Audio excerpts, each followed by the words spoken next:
Schadenfreude.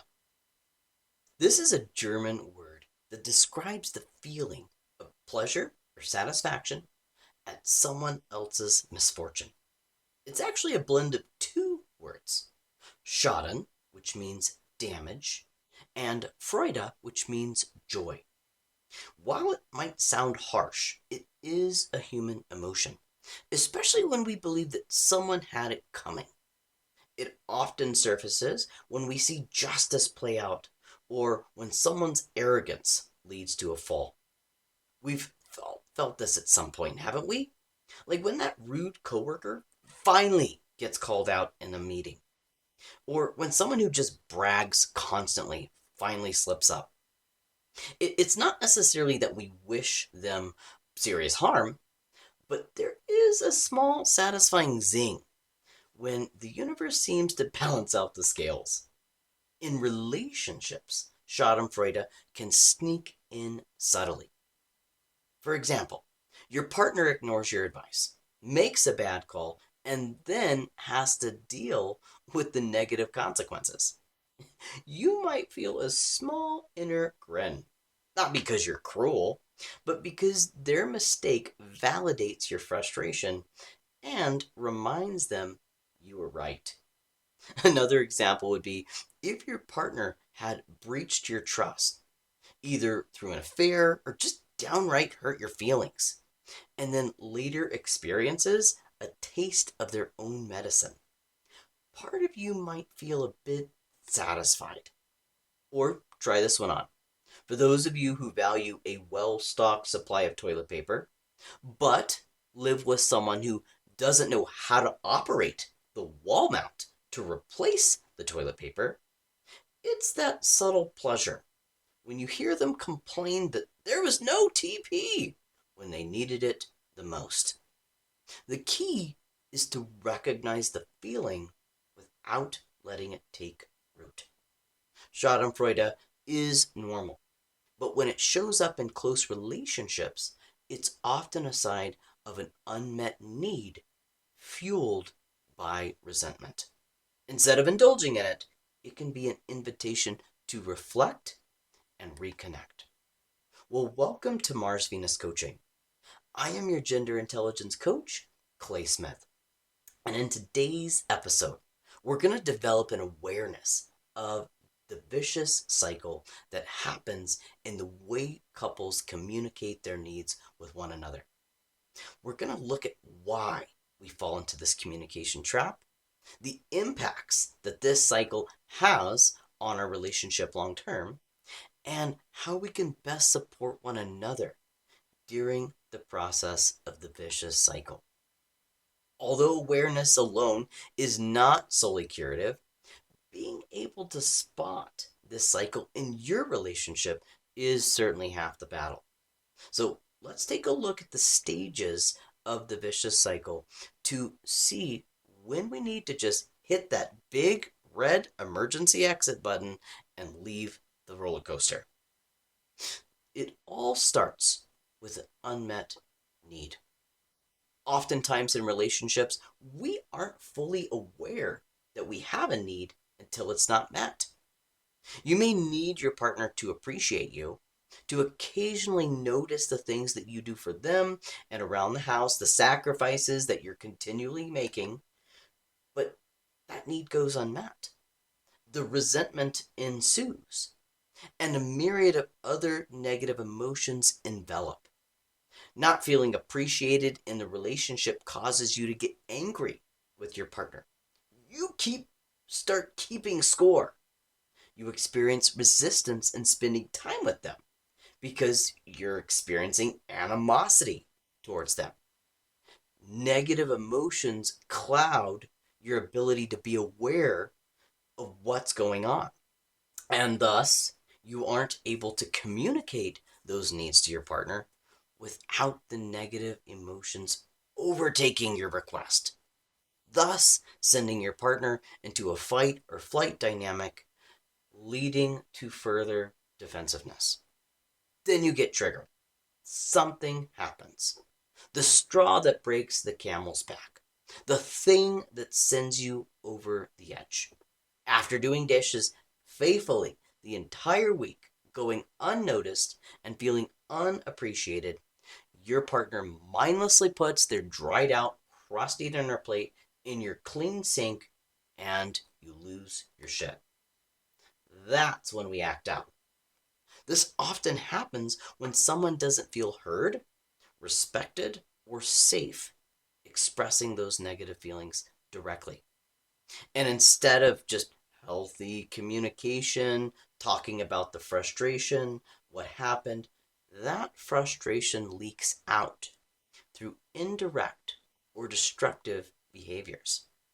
These reactions might feel justified in the moment, but usually lead to more disconnect. Here are some common ways that couples react when they're not getting those needs met, when they're upset with their partner. Now, there's always the silent treatment, the tried and true cold shoulder, just emotionally shutting down. Maybe there's some sarcasm or passive aggressive comments involved in the interaction. We act out in picking other fights that aren't even related to the issue at hand. Then there's withholding affection. This can be a way of emotionally punishing your partner. Another form of that Schadenfreude. Going distance, giving them the cold shoulder, withdrawing. All of these tactics can be a way of acting out. When one partner acts out, the other partner usually responds in one of a few predictable ways, none of which tend to improve communication and connection. Most people don't just pause to ask, what's really going on? Instead, they react to their partner's reaction, thus creating the vicious cycle of disconnection. So some common responses would include defensiveness, feeling like I didn't do anything wrong, shutting down. They give their partner a cold shoulder as a repayment of their partner giving them the cold shoulder. Retaliating, giving that cold shoulder, giving them that attitude, snapping back at them. Some react by over apologizing, just saying and doing anything that they can to shut the person up. Walking on eggshells. Mentally, we take note of the triggers that cause this vicious cycle, and we realize, okay, we can't talk about this because that caused the vicious cycle in the past. We can't bring this up. We can't talk about that. And then pretty soon you're just kind of boxed in because there's nothing to talk about with your partner other than the weather. These reactions often amplify that emotional distance. Instead of just creating an understanding, both people even feel more alone, unheard, and unseen. Now the original issue gets buried under all of those layers of reaction, making it even harder to repair. The cycle then becomes one partner reacts, the other one responds to their reaction. Both are thrown into that fight or flight dynamic. No one feels safe enough to open up. I always find it interesting how we typically mirror the emotions and reactions of our partner. When they come at us with defensiveness or negative emotions, our mirror neurons just automatically kick in and take over to react likewise. That's how those emotional walls get built over time, one unresolved moment at a time. Then, that moment of the fight, there's misunderstanding, there's acting out, then that couple comes to the fork in the road. A choice point that shapes how the future of the relationship is going to be. One path leads to true repair, the other path leads to emotional residue. So let's talk about both paths. Option 1, making up, repairing that path. Now listen, you might not like this one because this path is going to involve vulnerability and accountability. It comes at us with a place of curiosity over defensiveness. A repair mindset might try and reconnect by saying, hey, would you say that again? Out of a place of curiosity. Oftentimes, when our partner reacts to us, acts out with those comments, sarcastic, mean things they say, those rhetorical questions, things like that, just asking them to repeat what they just said might give them an opportunity to hear that mean or nasty remark that they just made. Huh, did I really say that? Did that really come across? Wow, that was really unkind. We're helping the couple experience and promote emotional intelligence, which is an awareness of what I say and do. This impacts people and how they feel. So saying things like, hey, I got triggered. Could we talk about it? Or what you said really hurt me. But I want to understand your side too. Or let's figure out why this cycle keeps happening. Do you have a moment to talk? A repair mindset would take action such as listening without interrupting, owning your part, offering comfort, not just logically explaining your side and what you did and why you did it, rebuilding emotional trust. The result of this path is that the bond gets stronger even after the bump. Then there's option two. I call it the sweep it under the rug option. This path avoids discomfort, but it's going to store that tension for later. An avoidance mindset might say, it's fine, forget about it. Whatever, I don't want to fight. Let's just move on. An avoidant mindset would take action such as pretending it didn't happen, just awkwardly re engaging without addressing what the conflict was about, using humor or distractions to dodge the real conversation that needs to take place, changing the subject altogether, or just continuing to shut down emotionally. This path offers temporary peace, but long term disconnection. Those unspoken needs, those unspoken hurt, builds quiet resentment. Over time, choosing the under the rug path all too often is going to create further resentment, emotional numbness, and distance. So choosing the repair path, no matter how awkward, is going to create resilience and emotional safety in the relationship. Now, every vicious cycle has two roles. We've got the instigator and the reactor. Both contribute equally, just in different ways. The instigator is the one that acts out. This is often driven by those unmet needs, unspoken resentment, feeling hurt, feeling or being misunderstood. This person expresses their hurt indirectly by creating that negative tension rather than connecting. Some examples would be withholding affection to make a point, dropping sarcastic remarks instead of expressing their needs, criticizing over little things. You probably hear things like, why can't you ever? Or how come you always? Sudden mood shifts to punish emotionally. They're saying, you hurt me. Now I want you to feel it too. Schadenfreude. The reactor, this is going to escalate or just shut down. The human brain, when it experiences elevated cortisol levels, experiencing stress, the blood flow in the brain stops flowing to the prefrontal cortex. That's the part of your brain that separates you from the monkeys. It goes to the back part of the brain, the reptilian center, fight or flight. So the reactor is going to react to that tension by either fighting back or checking out. The person often feels blindsided or defensive, just reacting to the tone, not to the need behind the tone.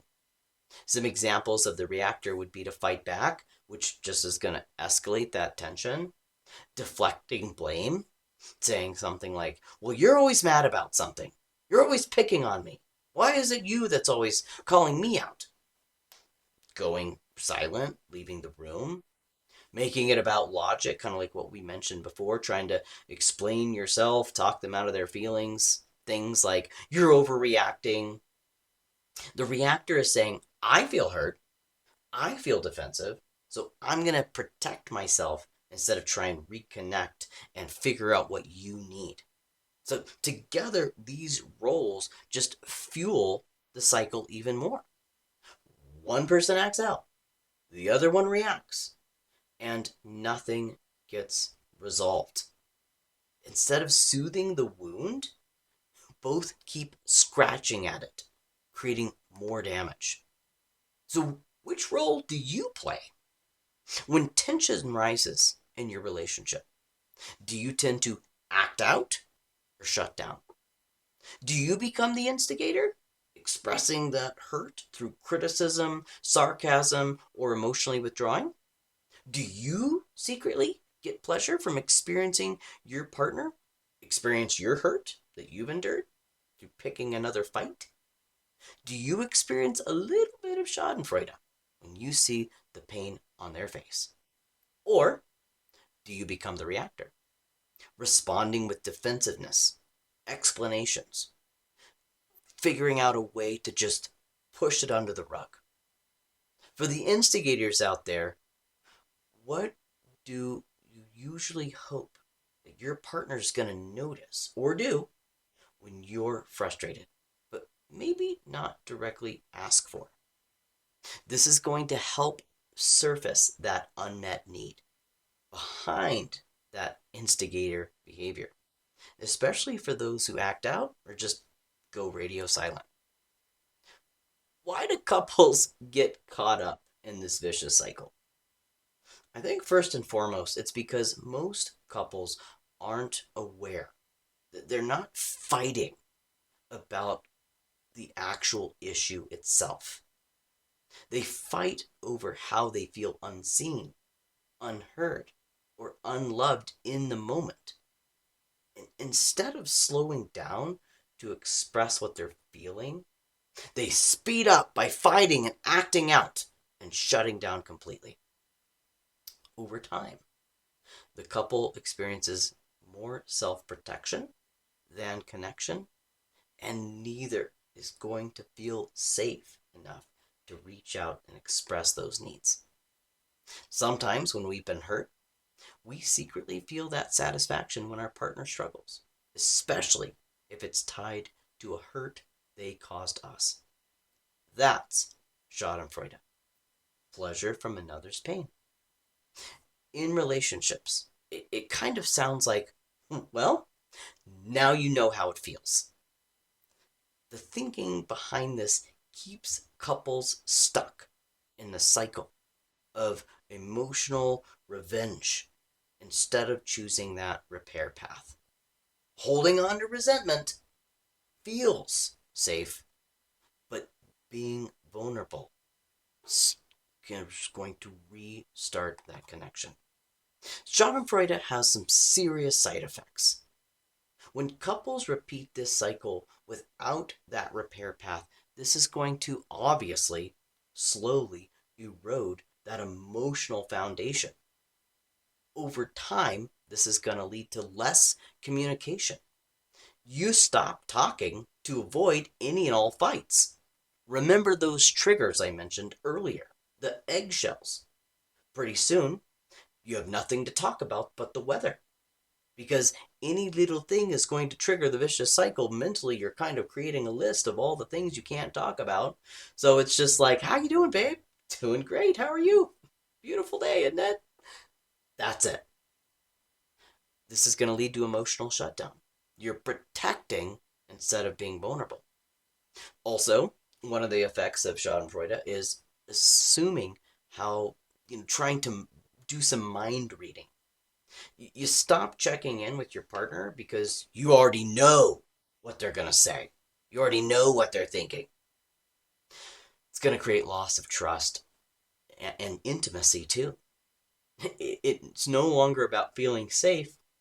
You can't be intimate with your partner. I mean, how can you be physically intimate with your partner when you can't be emotionally intimate with them? Finally, the couple experiences loneliness. You're connected, you're together, but you're emotionally alone. The cycle then creates this dynamic where just partners are reacting to one another's hurt instead of responding to one another's needs, especially that issue that you're not addressing. So, what can the instigator do instead? Well, instead of acting out, starting that fight, creating the emotional distance, instigators can pause and name the pain. Just ask yourself, what am I really feeling? What need isn't getting addressed? Often underneath all that anger and resentment is feeling hurt, disappointed, feeling emotionally unseen. Just create an awareness of what those unmet needs are and utilize your relationship check in as a way to express those needs instead of just lashing out at them. Reach for repair, not revenge. Instead of punishing, invite connection. Ask, can we reset this moment? Would you be open to listening what's really going on inside me? These small steps break the cycle and repair that emotional safety. Instead of shutting down, getting defensive, frustrated, or matching the instigator's intensity, the reactor can be a responder. You see, a reaction is something that happens in the moment. When my kid waves his hand by me, I'm like freaking out a little bit. I react. When someone swerves in your lane, you just automatically react, turn away, slam on the brakes. Automatic. A response is a pause, using that prefrontal cortex of yours, and thinking about, what should I say? What would be the best actions to take in the moment? Pause before responding. Ask yourself, am I reacting to their words, their tone of voice? Or am I reacting to their needs? Often, it's not a message that stings, it's how it was delivered. Choose to respond to their needs, not their behavior. Stop taking things personally. When your partner starts a fight out of an unmet need, it's kind of like a boy in a grocery store. You know, that little kid in the cart? They see something that they want, but instead of just clearly communicating, hey mom, I'd like a bag of chips or that cool toy on the shelf, they throw a full-blown temper tantrum. They freak out when you don't just toss the teddy bear or the popsicle in the cart. And as a result, the whole grocery store is experiencing that.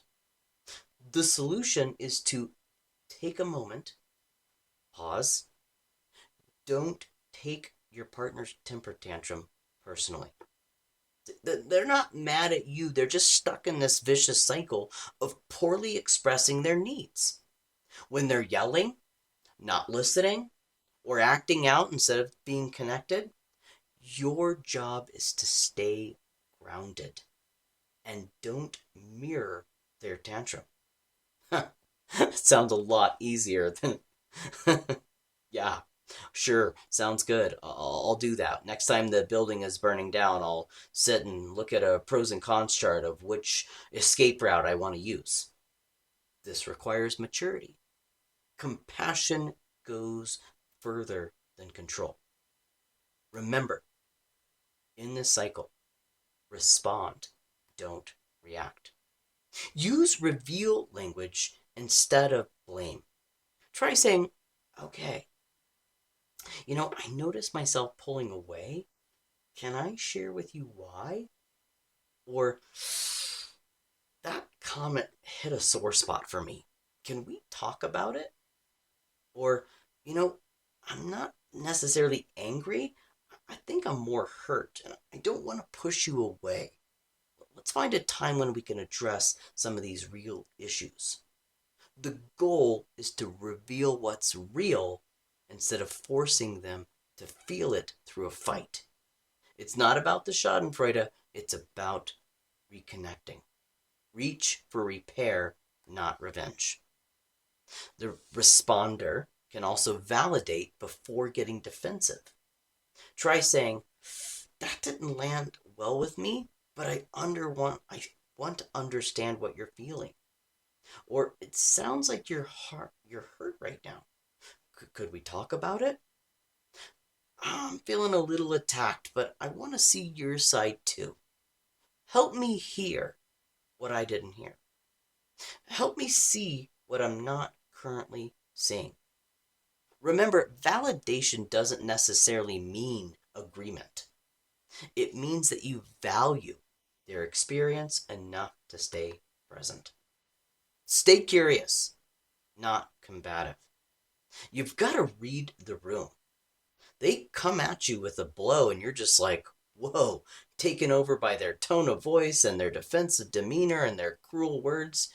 It's going to be hard to use some soft responses to reopen that connection.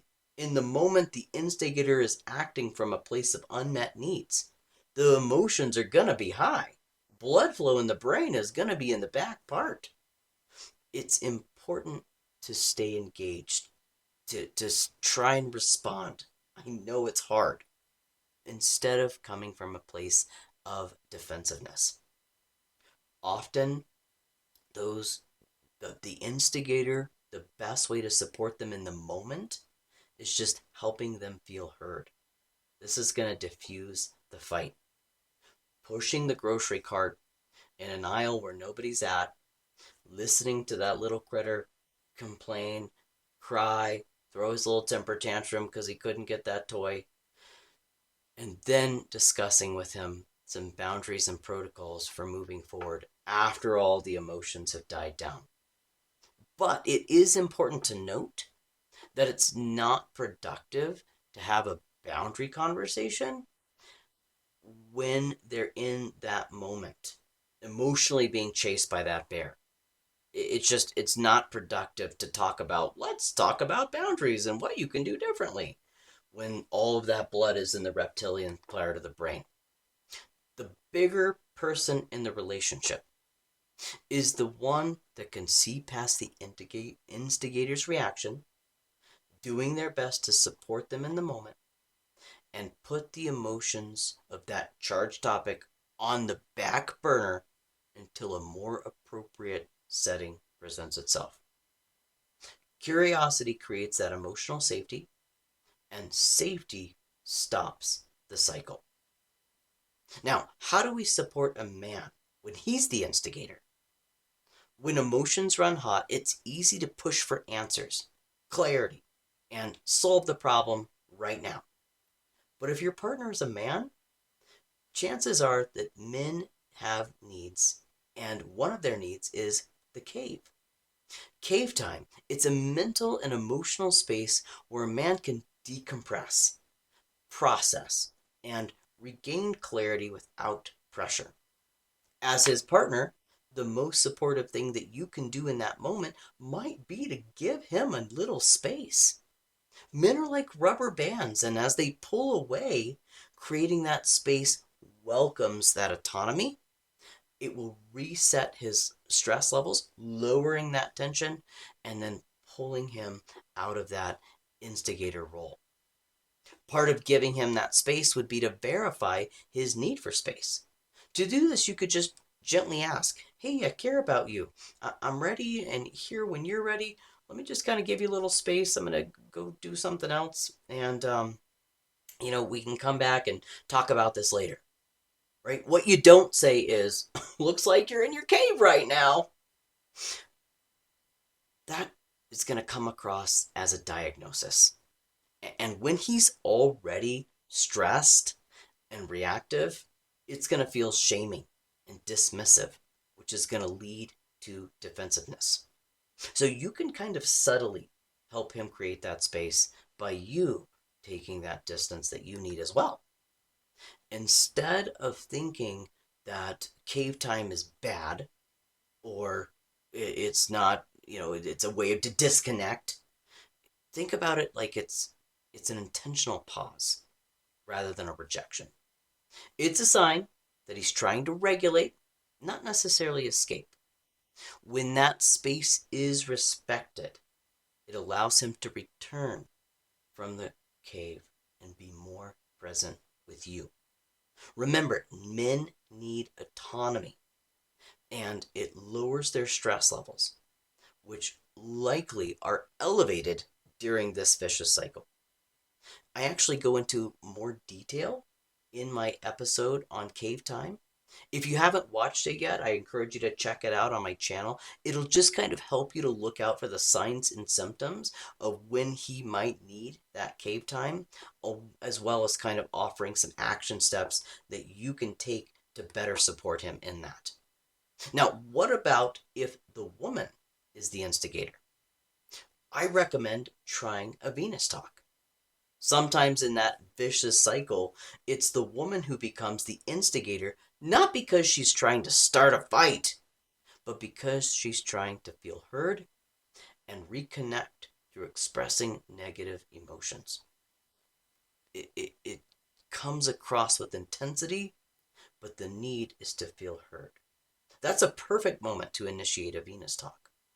A Venus talk essentially is a safe, structured space where she can express those negative emotions freely without interruption, judgment, or criticism.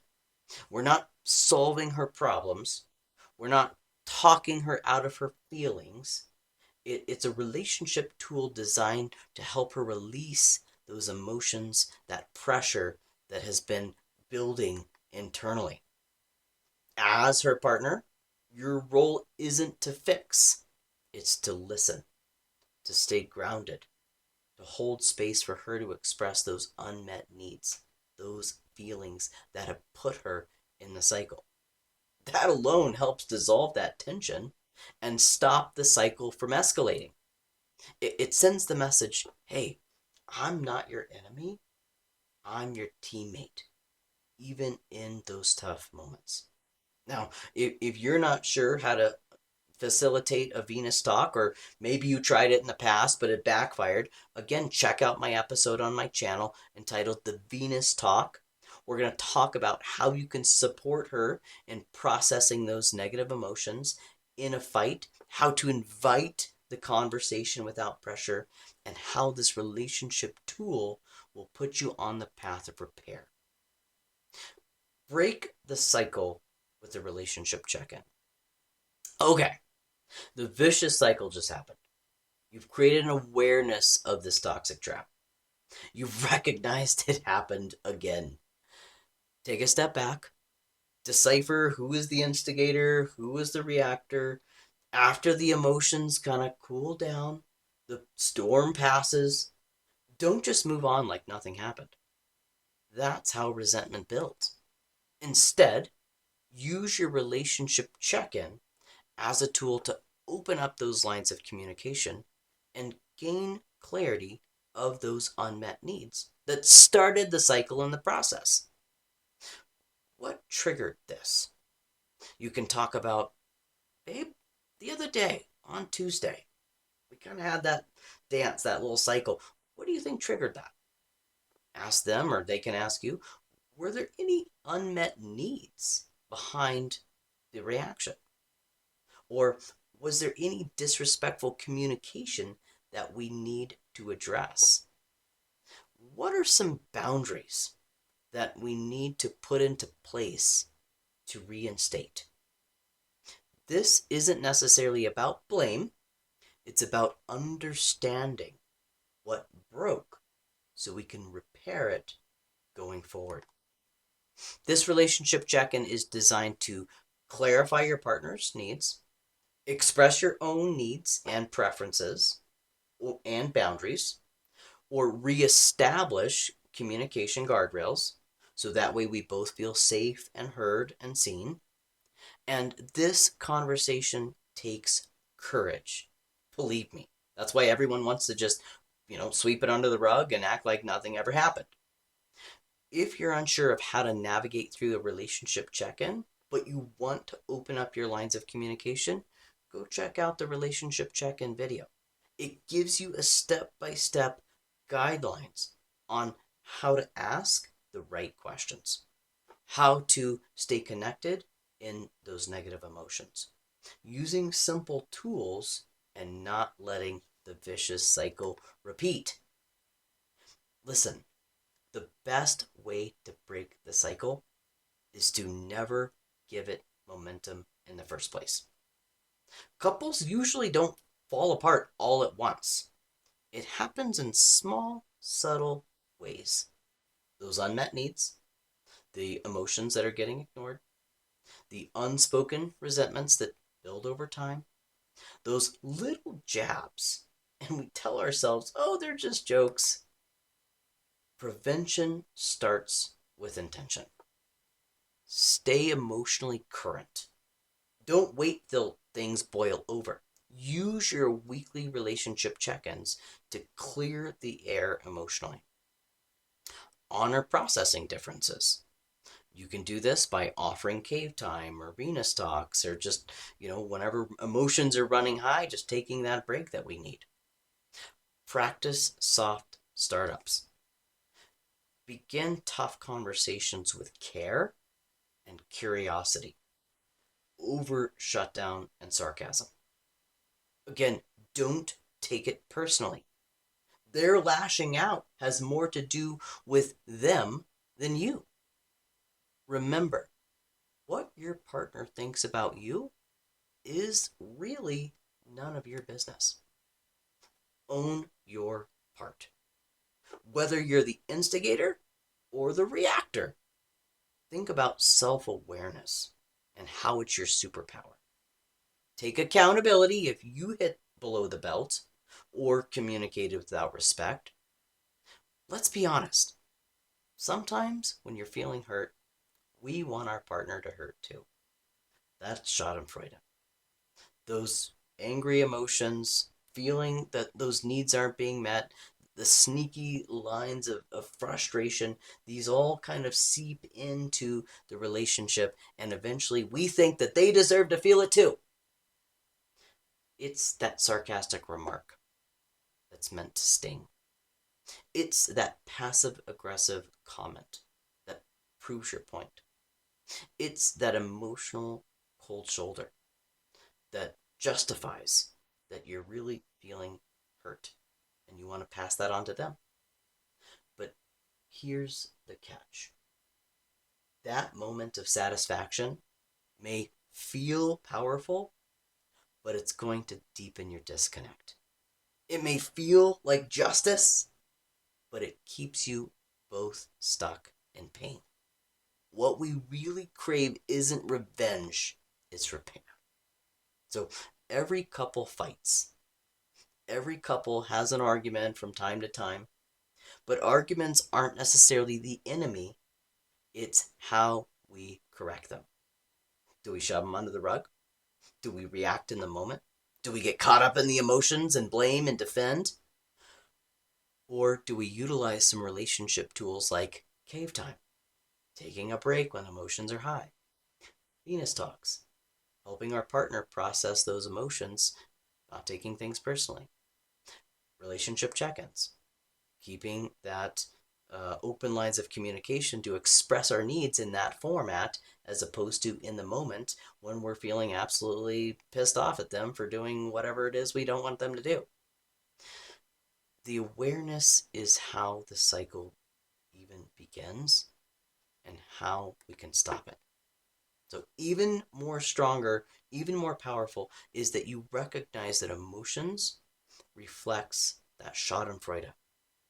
These sneak in, cause those conflicts, help us feel justified in feeling hurt and passing it on, but they inhibit connection. So I highly recommend you apply these insights in your relationship with your significant other. If you'd like to book a complimentary coaching call with me, just to get some more clarity on how we can gain further insights and awareness of how both partners can restore connection in the context of the vicious cycle, feel free to click the link below and we can schedule a time that works best for you. Also, if you receive value from this video, I would appreciate you clicking that like button. I've also included those 3 links on Cave Time, the Venus Talk, and the Relationship Check-In as those tools to further prevent this cycle from eroding your relationship. And if you've been implementing this tool in your relationship, I would love to hear about your comments in the comment section below. Let's stay connected with one another. The next time that vicious cycle begins, taking a pause. Remember, the only way to win is choosing not to play. Be the bigger person in the relationship by asking yourself, do I want to be right or do I want to be connected? Because real love isn't about winning. It's about healing, choosing each other, creating emotional safety over shame, connection over control, and understanding over letting our ego be right.